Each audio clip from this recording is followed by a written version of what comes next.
نحمده ونصلي على رسوله الكريم أما بعد أعوذ بالله من الشيطان الرجيم رب اشرح لي صدري ويسر لي أمري واحلل عقدة من لساني يفقهوا قولي رب زدني علما ربنا فقهنا في الدين اللهم إني أسألك علما نافعا وعملا متقبلا ورزقا طيبا واسعا السلام علیکم ورحمۃ اللہ وبرکاتہ. جی کل ہم لوگ حضرت ابراہیم علیہ السلام کی جو تھا واقعہ اس پر چل رہے تھے. ہم بات کر رہے تھے کہ حضرت ابراہیم علیہ السلام کو جب انہوں نے جو کتنے دن تپا کے انہوں نے جو الاؤ تیار کیا تھا اس میں ایک فلاخن کے ذریعے ایک گلیل کے ذریعے جس کو سو کال آپ کا کہہ سکتے ہیں اس کے ذریعے انہوں نے اس الاؤ میں ڈالا کیونکہ وہ آگ کی انٹینسٹی اتنی تھی کہ قریب کوئی جائے تو بھی بھسم ہو جائے. تو اس لیے انہوں نے اس طرح ڈالا تاکہ ان کو کوئی جو کہتے ہیں کوئی گزند ان کو کوئی پرابلم نہ ہو جائے جو ڈالنے والے تھے. تو بہرحال کہنے کی بات یہ ہے کہ وہ رسیاں جو تھیں وہ جل گئی لیکن آپ کا بال بھی کا نہ ہوا. ٹھیک ہے جی. اور اب یہ دیکھا جائے اور ہم نے کل جس بات پہ بات کر رہے تھے کہ اللہ سبحانہ تعالیٰ ہر چیز کی کیمیکل اور فزیکل جو بھی اس کی جو ہوتی ہیں ان تمام کا اللہ تعالیٰ مالک ہے اور اللہ تعالیٰ کن کہتا ہے تو ہر چیز ہو جاتی ہے. تو اللہ سبحانہ تعالیٰ نے آگ کی جو کریکٹرسٹک تھی کہ وہ جلا دے, اللہ تعالیٰ نے اس کی جو فزیکل جو یہ کریکٹرسٹک تھی وہ حضرت ابراہیم علیہ السلام کے لیے ایگزامپٹڈ کر لی اور وہ رسیاں جل گئی لیکن آپ جو تھے علیہ السلام وہاں پہ خیر و عافیت سے رہے. تو یہاں پہ یہ بات بتائی جا رہی کہ اللہ تعالیٰ ہر چیز پہ قدرت رکھتا ہے, مالک ہے. اللہ سبحانہ تعالیٰ کو کسی فیکٹرز کی ضرورت نہیں کوئی بھی کام کرنے کے لیے, اللہ تعالیٰ کن فرماتے ہیں تو وہ ہو جاتا ہے. تو یہاں پہ قرآن کریم میں جو لفظ آتے ہیں نا بردن و سلاما, یہ الفاظ استعمال ہوتے ہیں کہ ٹھنڈی بھی ہو جا اور سلامتی والی بھی ہو جا. یعنی کہ اللہ تعالیٰ نے جو حضرت ابراہیم علیہ السلام کے لیے جب اس آگ کو حکم دیا تھا کہ ٹھنڈی بھی ہو جا, اور اس میں بجھنے کا ذکر نہیں ہے کہ سرے سے آگ ہی بجھ جائے اور ابراہیم علیہ السلام جلنے سے بجھ جائیں. یہی وہ الفاظ ہیں جو ان حضرات کے کیے کرائے پہ پانی پھیر دیتے ہیں کہ جو کہتے ہیں کہ کیسے وہ ہوگی, یعنی کہ وہ آگ جلتی رہی اور آپ حضرت ابراہیم علیہ السلام اس میں صحیح سلامت موجود رہے اور آگ نے آپ کو چھوا بھی نہیں. تو یہ ایک معجزے کی صورت ہے. آگ کے الاؤ میں پڑنے کے باوجود نہ آگ نے آپ کو چھوا نہ آپ نے آپ کو چھوا, اور یہ بات ہوگی. ٹھیک ہے جی. یہ ہمارا کل تک کا لیکچر تھا جو مجھے تھوڑا سا ریپیٹ کرنا پڑا. اور اب مشرک تو اپنے معبودوں کی گستاخی کی سزا لینا چاہتے تھے اور ابراہیم علیہ السلام کو اذیتناک موت سے دوچار کرنا چاہتے تھے, لیکن آپ کا آگ کے درمیان رہ کر کئی دنوں کے بعد زندہ سلامت نکل کے آنا ساری قوم کے لیے ایک چیلنج بن گیا اور انہیں معلوم ہو گیا کہ ابراہیم علیہ السلام کو نقصان پہنچانا ان کے بس سے باہر ہے, اور یہ بات ان کے لیے زیادہ دل شکنی کا باعث ہوئی. ٹھیک ہے جی. تو یہ تھوڑا سا ان کا واقعہ تھا. پھر ہم دیکھتے ہیں کہ حضرت ابراہیم علیہ السلام کا جب یہ جو ان کا واقعہ بیان کیا جا رہا تھا کہ کس طرح انہوں نے لاجیکلی عقلی طور پر انہوں نے قوم کو بتانے کی کوشش کی کہ بھئی جن بتوں کو تم بناتے ہو, یعنی کہ ایک تو تم اللہ کی مخلوق اور ایک مخلوق ہو کے تم نے پھر ایک اور چیز تخلیقی مخلوق در مخلوق, اور پھر اس مخلوق کو آپ الہ بنا کے اس سے اپنا نفع نقصان مانگتے, وہ تو بیچارے اپنے آپ کو ڈیفینڈ نہیں کر سکتے. تو یہ چیز یہاں پہ بات کلیئر ہو گئی. اور اب جو ہمیں بات پتہ چلتی ہے کہ جیسے ہر چیز کے کچھ طبی خواص ہوتے ہیں اور یہ خواص اللہ تعالیٰ نے ہر چیز میں ودیت کر رکھے ہوتی ہیں, اور ان خواص میں اللہ تعالیٰ جب چاہے تبدیلی لا سکتے. جیسے بھی آگ کے خواص میں کی تو اللہ تعالیٰ نے اس کی طبی خواص جو تھے وہ اس کی صلاحیت ہی ان کے لیے سلب کر لی حضرت ابراہیم کے لیے. تو ایک اور بات جو پتہ چلتی ہے کہ اللہ کے بندوں کو اللہ کی مدد ضرور پہنچتی ہے. جہاں پہ میں نے آپ کو شاید لیکچر کے شروع میں کہا تھا رسول اور نبی کا فرق, تو یہاں پہ آپ کو کلیئر ہو گیا ہوگا کہ رسول ایک تو حضرت جو یہ تھے کہ ان کو حضرت ابراہیم اپنی قوم کی طرف تھے، رسول تھے، اور دوسری یہ کہ آگ نے ان کو گزنت نہیں پہنچایا، اس کو نقصان نہیں پہنچایا، یعنی کہ اللہ تعالیٰ نے اپنے رسول کی حفاظت بھی کی. آیت نمبر ہماری جو تھی 24 تک ہم نے کی تھی کہ تو ان کی قوم کے لوگ جواب میں بولے تو یہ بولے کہ اسے مار ڈالو یا جلا دو، مگر اللہ نے ان کو آگ کی سوزش سے بچا لیا، اور جو لوگ ایمان رکھتے تھے ان کے لیے اس میں نشانیاں ہیں. ٹھیک ہے جی. آیت نمبر 25. یہ میں نے اتنا ڈیٹیل سے جو واقعہ بتایا تھا وہ یہ تھا کہ اللہ تعالیٰ نے کس طرح ان کو بچایا تھا، اور انہوں نے کیا ایسی غلط تو نہیں، مطلب انہوں نے ان کو پروف کرنے کے لیے بتوں کی لاجکلی ان کو پروف کر کے بتایا کہ وہ تو خود بھی ڈیفینڈ نہیں کر سکتے تھے، اور اس پہ جب ان کو کوئی جواب نہیں ان کے قوم کو پہنچا تو انہوں نے ان کو آگ میں پھینک دیا تھا. آیت نمبر 25. وَقَالَ، اور کہا، انما، سوائے اس کے نہیں کہ اتخذتم، اخذ کرنا، پکڑا تم نے، من دون اللہ، اللہ کے سوا، اوسانن، بتوں کو. یہ میں نے بہت ڈیٹیل سے آپ کو بتایا تھا کہ قرآن میں جو 3 الفاظ یوز ہوتے ہیں، یہاں پہ اوسانہ یوز ہو رہا ہے بتوں کو. مودت کہتے ہیں محبت، دلی لگاؤ کو، دوستی کے لیے بھی استعمال ہوتا ہے. بینکم، اپنے درمیان، فی الحیات دنیا، فی میں حیات اردو میں بھی حیات ہوتا ہے زندگی، اور دنیا میں. ثم، پھر، یوم القیامتی، پھر قیامت کے دن، یکفرو کفر مطلب انکار کرنے والے، بعضکم، بعض تمہارے، بھی بعدی بات کا، یلعنو، اس کو دیکھ لیں آپ، روٹ ورڈ آپ دیکھتے ہیں لام اور عین، تو یہاں نون، اور وہ لعنت بھیجیں گے، بعدکم بعدن، ایک دوسرے پر، بعد پر، ومأواکم، اور مأوا کہتے ہیں ٹھکانہ، اور کم تمہارا ٹھکانہ، النارو، آگ، وما، اور نہیں، لکم، تمہارے لیے، من الناصرین، کوئی نصر یعنی کہ کوئی مددگار. آیت نمبر 25 کو با محاورہ دیکھتے ہیں. الحمدللہ 20واں سپارہ ہے، سورہ عنکبوت ہے، اور 25ویں آیت چل رہی ہے. اور ابراہیم علیہ السلام نے کہا کہ جو تم خدا کو چھوڑ کر بتوں کو لے بیٹھے ہو تو دنیا کی زندگی میں باہم دوستی کے لیے، مگر پھر قیامت کے دن ایک دوسرے کی دوستی سے انکار کر دو گے اور ایک دوسرے پہ لعنت بھیجو گے، اور تمہارا ٹھکانہ دوزخ ہوگا اور تمہارا کوئی مددگار نہ ہوگا.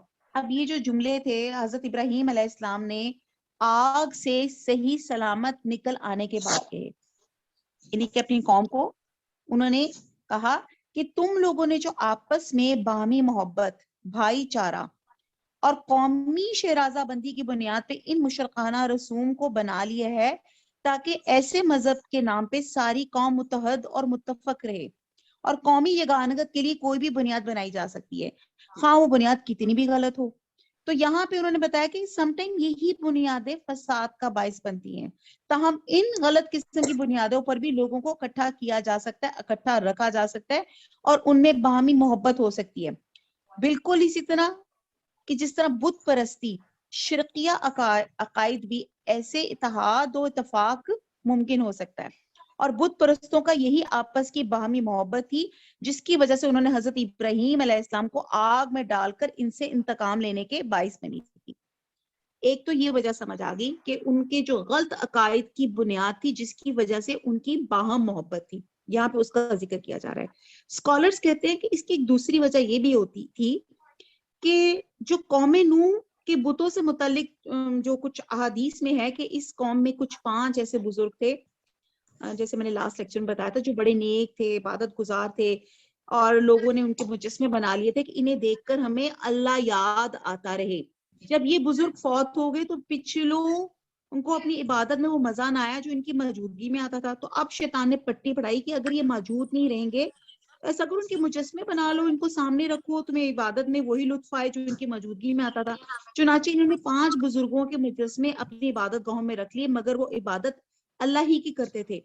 پھر بعد کی جو نیکسٹ جنریشن تھی انہوں نے ان مجسموں کو پوچھنا شروع کیا. اس طرح اس قوم میں بت پرستی کا رواج ہو گیا، اور ان کی بنیاد بھی بزرگوں سے ان کی باہمی محبت تھی.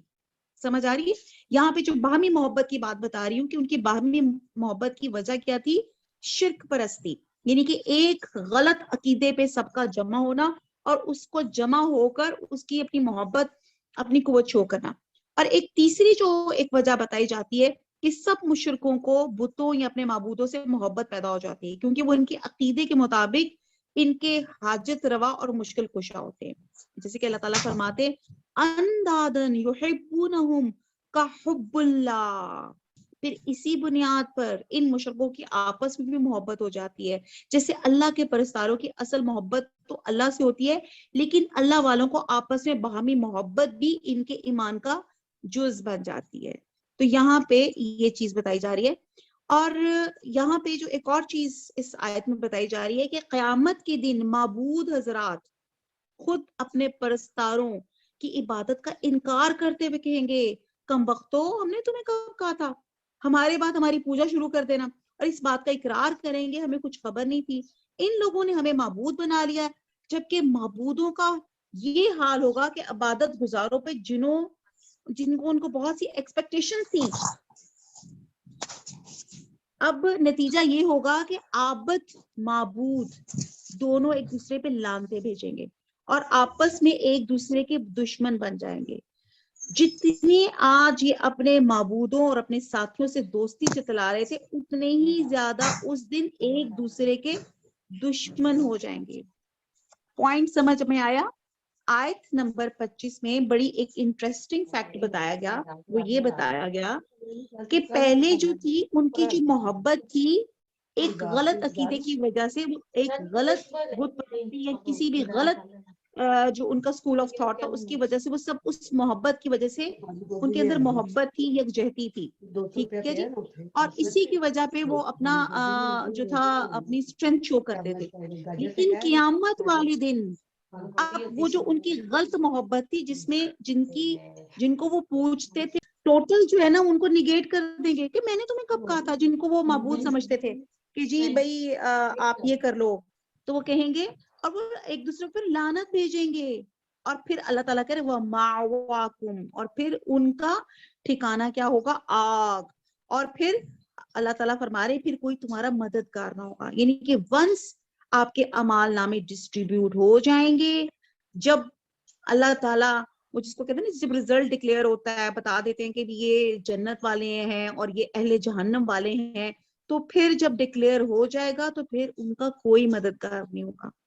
آج اس دنیا میں میرے اور آپ کے پاس وقت ہے، مہلت ہے کہ ہم کوئی غلطیاں کوتاہیاں ہیں اللہ سے توبہ کریں، استغفار کریں اور اللہ کی طرف رجوع کریں. آیت نمبر 26 فآمنا، پس آمنا ایمان لایا، لہو اس پر، لوط وقالا اور کہا، انی بے شک میں، مہاجرن ہجرت کرنے والا ہوں، الی ربی اپنے رب کی، انہو بے شک وہ، هو العزیز الحکیم وہی عزیز زبردست. اچھا جی، آیت نمبر 26 کا بامحاورہ دیکھتے ہیں. بس ان پر ایک لوط ایمان لائے اور ابراہیم علیہ السلام سے کہنے لگے کہ میں اپنے پروردگار کی طرف ہجرت کرنے والا ہوں، بے شک وہ غالب حکمت والا ہے. اور آیت نمبر 26 اور آگے ہم 27 میں یہاں پہ حضرت لوط علیہ السلام کا جو ہے وہ بیان کیا گیا واقعہ. حضرت ابراہیم علیہ السلام کے بھائی ہاران کے بیٹے تھے حضرت لوط علیہ السلام. حضرت لوط علیہ السلام حضرت ابراہیم علیہ السلام کے بھتیجے تھے. اب یہ ایکچولی پھر وہی واقعات جو ہے نا نبیوں کے ریپیٹ ہوتے جا رہے ہیں. اچھا ریپیٹ کیوں ہو جاتے ہیں؟ آپ حکمت دیکھیں کہ انسان جو ہے نا وہ نسیان سے بنا ہوا ہے، بھول چوک، اس کو یاداشت اس کی کمزور ہے. تو اللہ تعالیٰ بار بار یہ چیزیں واقعات بیان کر کے ان کو ایک تو ہمیں عبرت، ہمیں سبق دکھا رہے ہیں، اور دوسرا یہ کہ کبھی ایک واقعے میں کچھ اسپیکٹ بیان کیا جاتا ہے اور کبھی کچھ اور اس واقعے کا دوسری طرح سے اس کا اسپیکٹ بیان کیا جاتا ہے. اب یہ دونوں ہی عراق کے شہر بابل کے رہنے والے تھے. جب حضرت ابراہیم علیہ السلام آگ کے امتحان سے صحیح سلامت باہر نکلے تو اس وقت حضرت لوط نے ان پر ایمان لانے کا اعلان کیا. اور اس کا یہ مطلب ہرگز نہیں کہ حضرت لوط علیہ السلام پہلے مشرک تھے، کیونکہ نبیوں کی نبوت سے پہلی زندگی بھی اللہ کی مہربانی سے ایسی نجاستوں، ایسی گندگیوں سے پاک صاف ہوتی ہے. انبیاء علیہ السلام کے علاوہ اور بھی کئی ایسے آدمی ہوتے ہیں جو شرک سے بیزار قلب سلیم رکھتے ہیں، مگر انہیں صحیح رہنمائی نہیں ملتی. اور دور نبی میں بھی آپ کی نبوت سے پہلے ایسے کہتے ہیں، اسکالرز کہتے ہیں کہ 6 آدمی موجود تھے. اور اسکالرز کہتے ہیں کہ یہ ہجرت حضرت ابراہیم علیہ السلام اور حضرت لوط علیہ السلام دونوں نے مل کر کی تھی، اور یہ سفر ہجرت بابل سے فلسطین کی طرف تھا.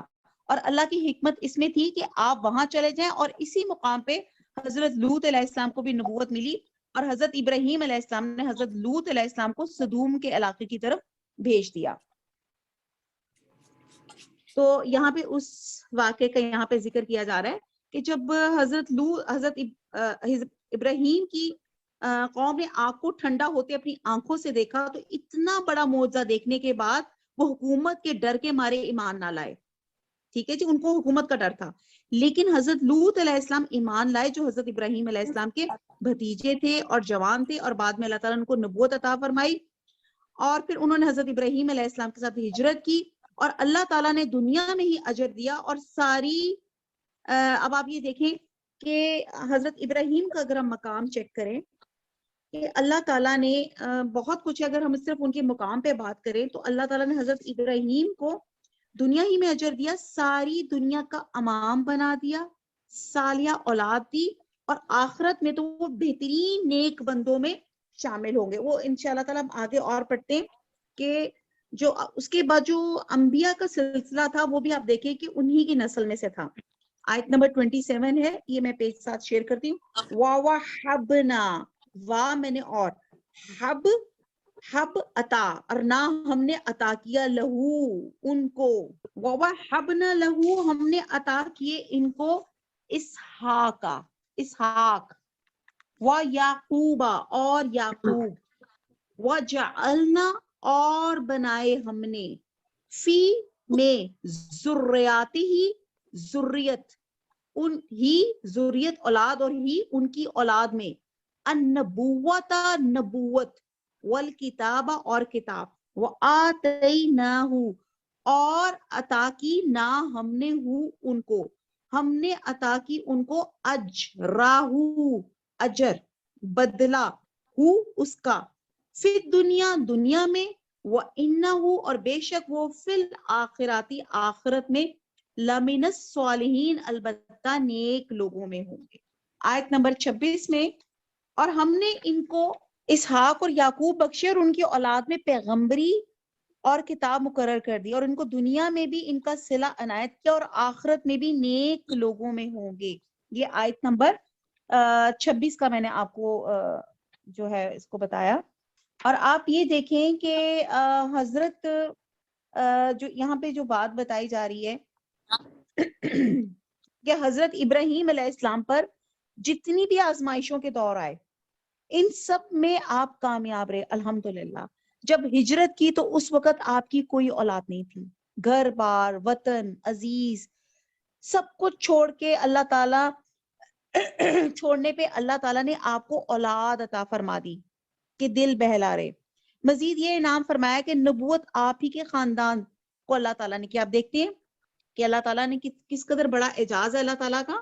اور آپ کے بعد جتنے بھی نبی آئے وہ آپ ہی کی نسل سے تھے، اس لیے آپ کو ابو الانبیاء بھی کہا جاتا ہے. اور ان میں سے صرف آخری نبی محمد صلی اللہ علیہ وسلم حضرت اسماعیل علیہ السلام کے اولاد سے مبعوث ہوئے، اور باقی سب حضرت اسحاق علیہ السلام بلکہ ان کے بیٹے حضرت یعقوب علیہ السلام کے اولاد سے تھے جنہیں اسرائیل بھی کہا جاتا ہے. ٹھیک ہے جی.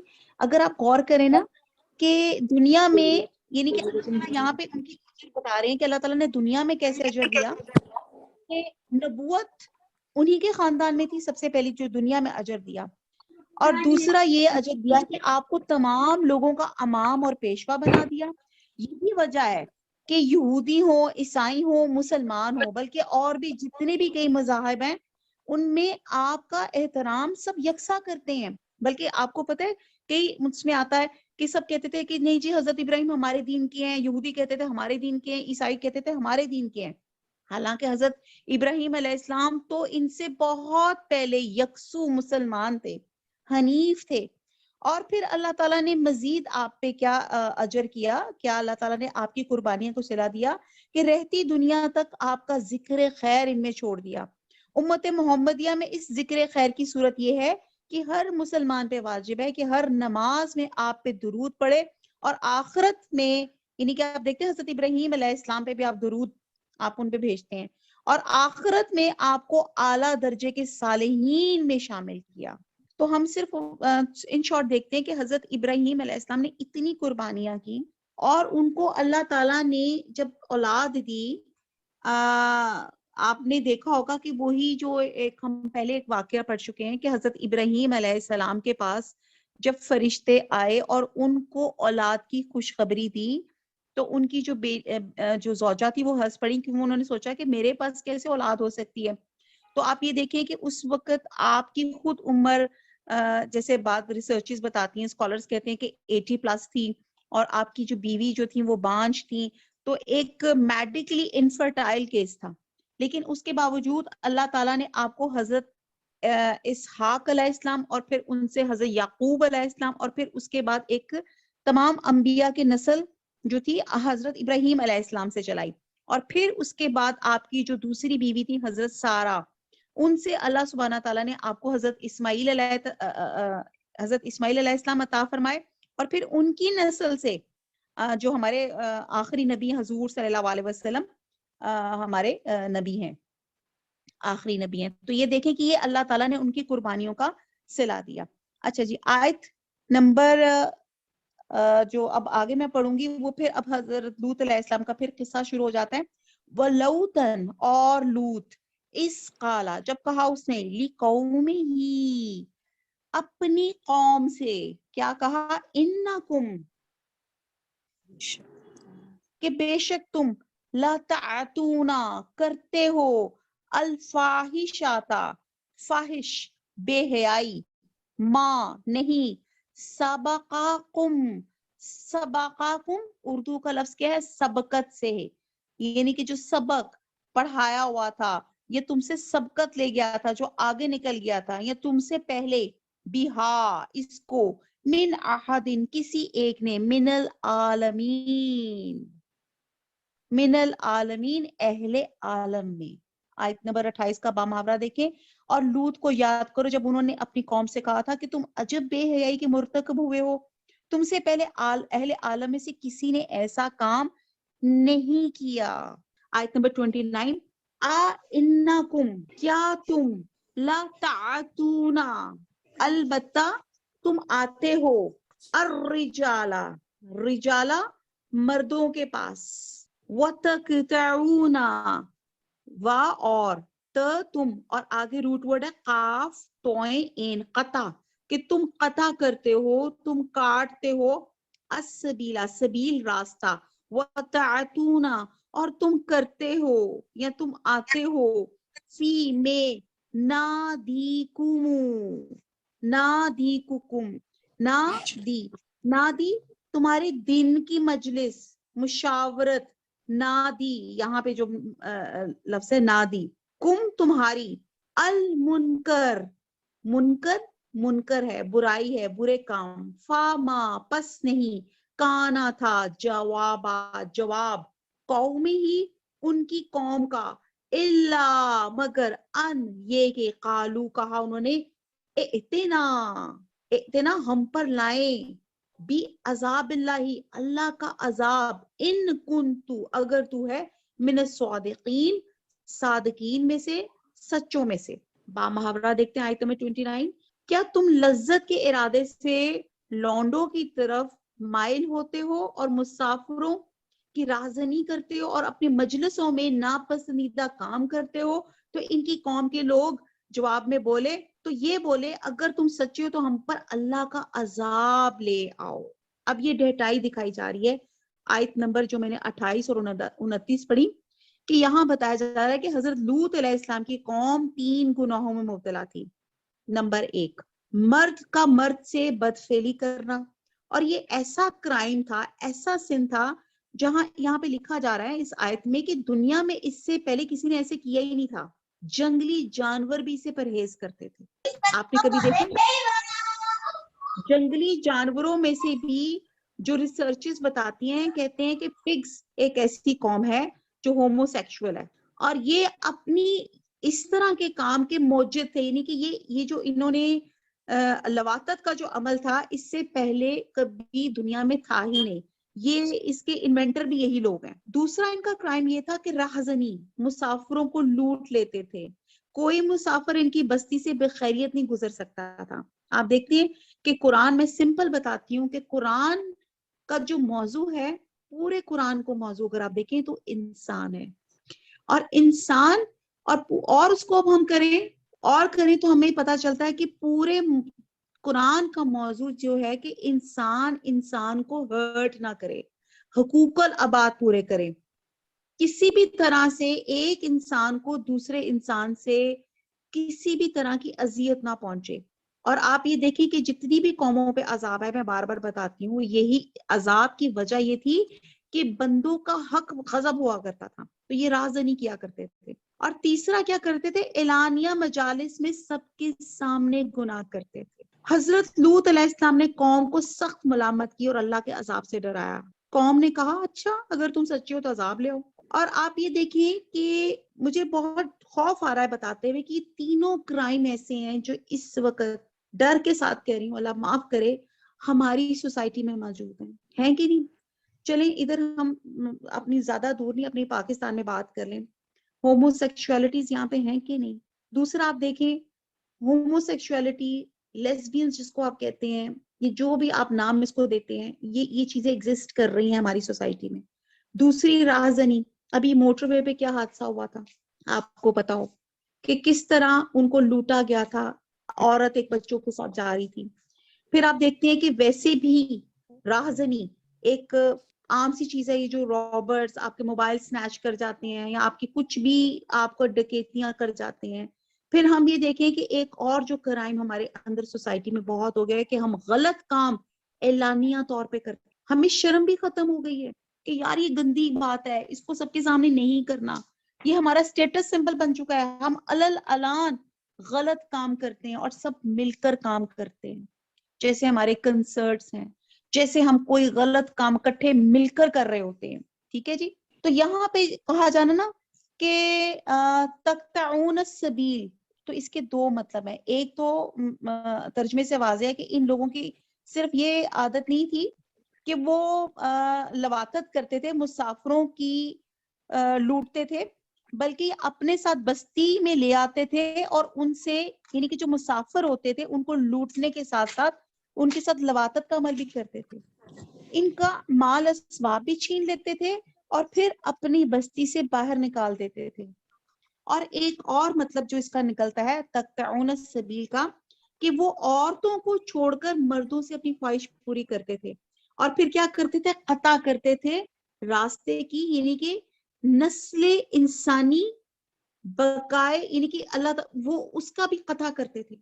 اب آپ دیکھیں نا، ظاہر ہے ہومو سیکشوالٹی میں بچے تو پیدا نہیں ہو سکتے، تو ایک قسم کی یہ اپنی نسل کشی کرتے تھے. اور یہ لوگ اجتماعی قسم کی لواطت بھی کرتے تھے. یہ جو مجلس کی بات کی جا رہی نا، اللہ معاف کرے، یعنی کہ جب کوئی مسافر یا کوئی خوبصورت لڑکا ان کے ہاتھ چڑھ جاتا تھا، اپنے ڈیرے پہ لے جاتے تھے اور پھر باری باری ایک دوسرے کے سامنے سے لواطت کرتے تھے اور انہیں شرم بھی محسوس نہیں ہوتی تھی. اور پھر اپنے مجالس میں ایک دوسرے سے انتہائی لچر اور بے حیائی کی زبان استعمال کرتے تھے. نعوذ باللہ.